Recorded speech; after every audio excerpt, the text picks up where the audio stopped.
Good morning বন্ধুরা, ছায়াডেলি ব্লগে সবাইকে স্বাগত জানান।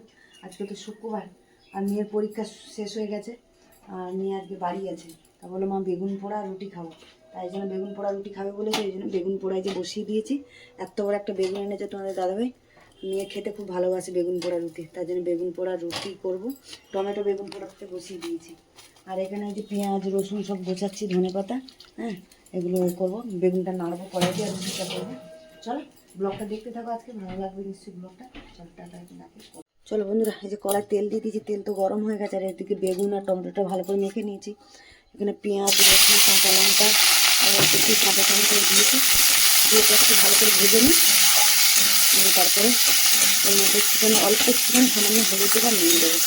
আমি আর একটু ধনে পাতা আর একটু মিষ্টি দেবো।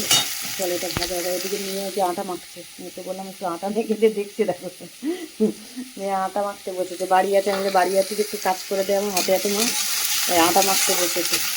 চল এটা ভাজা হোক ততক্ষণ। চলো বন্ধুরা, এই যে পেঁয়াজ এগুলো তো সব ভাজা হয়ে গেছে। এর মধ্যে আমি পরিমাণ মতো নুন দিয়ে দিচ্ছি, নুন দিয়ে দিলাম। আর অল্প একটুখানি হলুদ দিয়ে দেবো, অল্প সামান্য অল্প একটুখানি হলুদ দিয়ে দিলাম। দিয়ে আর একটু নেড়ে নিই, নিয়ে এখানে বেগুনটা দিয়ে দেবো। বেগুনটা ওটা তো মাখিয়ে রেখেছি, দিয়ে দেবো। চল এই যে দিয়ে দিয়ে এবার বেগুন আর টমেটোটা এর মধ্যে যেটা ভালো করে নাড়বো। তারপরে একটু মিষ্টি দেবো, ধনে পাতা দেবো না, মিষ্টি না দিলে না স্বাদ হবে না বেগুন পোড়া। চলো এটা ভালো করে নাড়িয়ে নিই। চলো বন্ধুরা, একটু সামান্য একটু মিষ্টি দিয়ে দিলাম স্বাদের জন্য। বেগুন পোড়া দিয়ে দিলাম, দিয়ে এবারে ধনে পাতা দেবো আর নাড়িয়ে দেবো। সব হয়ে গেছে আমার বেগুন পোড়া। ধনে পাতাটা দিয়ে দিই, দিয়ে এবারে নাড়িয়ে দিই।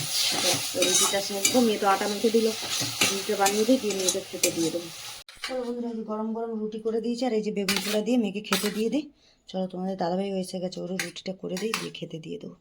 চল পোচ খাবি নাকি তুই? পোচ করে দিচ্ছি, তাহলে এটা খেতে থাকো ততক্ষণ। বন্ধুরা, এই যে রান্নার তো জোগাড় করে নিয়েছি, মেথি শাক রান্না করব, বেগুন দিয়ে ভাজবো। আর এখানে আলু সেদ্ধ বসিয়ে দিয়েছি, ডিমটা সেদ্ধ হয়ে গেছে। মেয়েকে বললাম একটু ডিমটা ছাড়িয়ে দেবা, তা মেয়ে বসেছে ডিম ছাড়াতে। আর এখানে আমি যে মেথি শাকটা বসাবো, ওই জন্য বেগুনটা আগে ভেজে নেবো। তেল দিয়ে দিয়েছি কড়াতে, তেলটা গরম হোক। চল তেল গরম হয়ে গেছে, এই যে বেগুন আর তেলের মধ্যে হলুদ একটু ছিটিয়ে দিলাম, নুন একটু রেখে দিয়েছিলাম, জলটা বেরিয়ে গেছে। বেগুনটাকে ভেজে নিই, কড়াতেই বেগুনটা তুলে নেবো, নিয়ে এর মধ্যে মেথি শাকটা ভেজে নেব। চল বেগুনটা ভাজা হোক। চলো বন্ধুরা, বেগুনটা তো ভাজা হয়ে গেছে, তুলে নিয়ে তারপর শাক দেবো। চলো বন্ধুরা, এই যে শুকনো আমার জল দিলি কেন তো? এই যে শুকনো লঙ্কা ফোড়নে দিয়ে দিলাম, দিয়ে যে পেঁয়াজ কুচিয়ে দিলাম। তো পেঁয়াজ লঙ্কাটা ভাজা মাথাটা গরম। চলো বন্ধুরা, পেঁয়াজটাকে যে ভেজে নিয়েছি, আমার দিকে শাকটা ধুয়ে জল ঝাড়াতে দিয়ে দিলাম। শাকটা দিয়ে দিলাম, দিয়ে নুন হলুদ চাপা দিয়ে দেবো। একটুখানি হয়ে যাবে, এতটা শাক মেথি শাক দেখতে একটুখানি হয়ে যাবে। চলো নুন হলুদটা।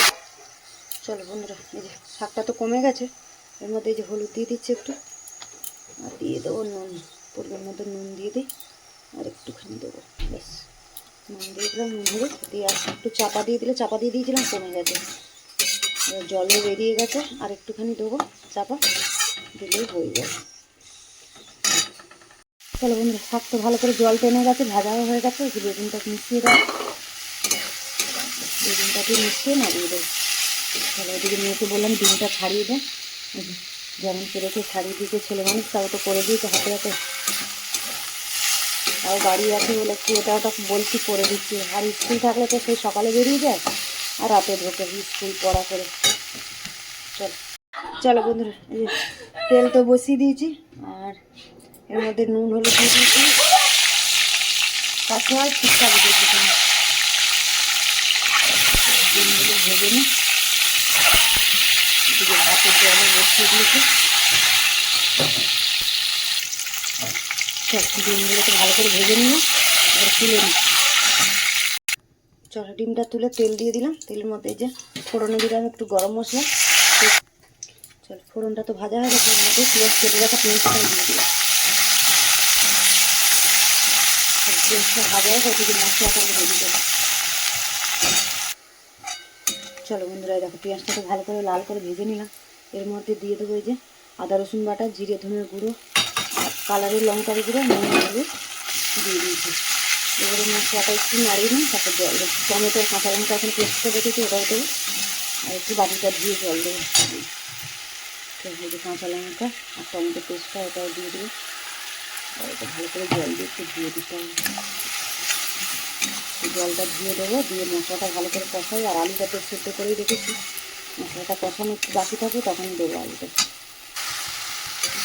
এরকম আলু দিয়ে ভালো করে মশলাটা কষিয়ে নিলাম। এবারে জল দিয়ে দেবো। যে ভাত বসিয়েছি তাতে গরম জল বার করে একটু রেখে দিয়েছিলাম তরকারিতে দেবো বলে।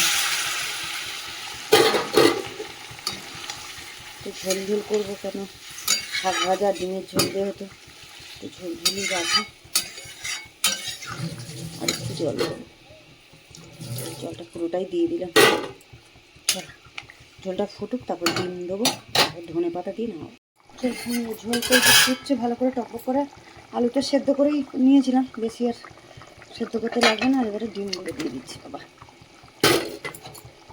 চলো ডিমটা দিয়ে আর একটু ফোটাবো, ফুটিয়ে আর একটু ধনে পাতা দেবো, দিয়ে নামিয়ে দেবো। চলো বন্ধুরা, ডিমের ঝোল তো হয়ে গেছে, ধনে পাতা দিয়ে আর নামিয়ে দেবো। ধনে পাতা দিলাম, দিয়ে আর নামিয়ে দিচ্ছি। চলো, আর এদিকে ভাত তো ফুটছে। রান্নাবান্নায় ভাতটা হয়ে গেলে ফ্যান ঝাড়বো, ঝেড়ে তারপরে মেয়েকে চানে পাঠাচ্ছি। চান করে আসলে ওকে খেতে দেবো, আবার পড়া আছে 4টে থেকে। চলো বন্ধুরা, রান্নাবান্না তো শেষ করলাম, করে আর মেয়েকে খেতে দিয়ে দিই আগে, তারপরে চানে যাবো, চান পুজো করবো, কারণ মেয়ে পড়তে যাবে, দেরি হয়ে যাবে। ওই জন্য ওকে খেতে দিয়ে গরম গরম থাকবে ধোঁয়াটা ভাত। এখানে মেথি শাক ভাজা দেখো, আর এইদিকে যে ডিমের ঝোল আলু দিয়ে। চলো, আজকে তো এই রান্নাবান্না করেছি। আর আজকে ব্লগটা এখানেই শেষ করছি, দেখা হচ্ছে পরের ব্লগে। চলো টাটা, রাতে মেয়েকে খেতে দিয়ে দিই।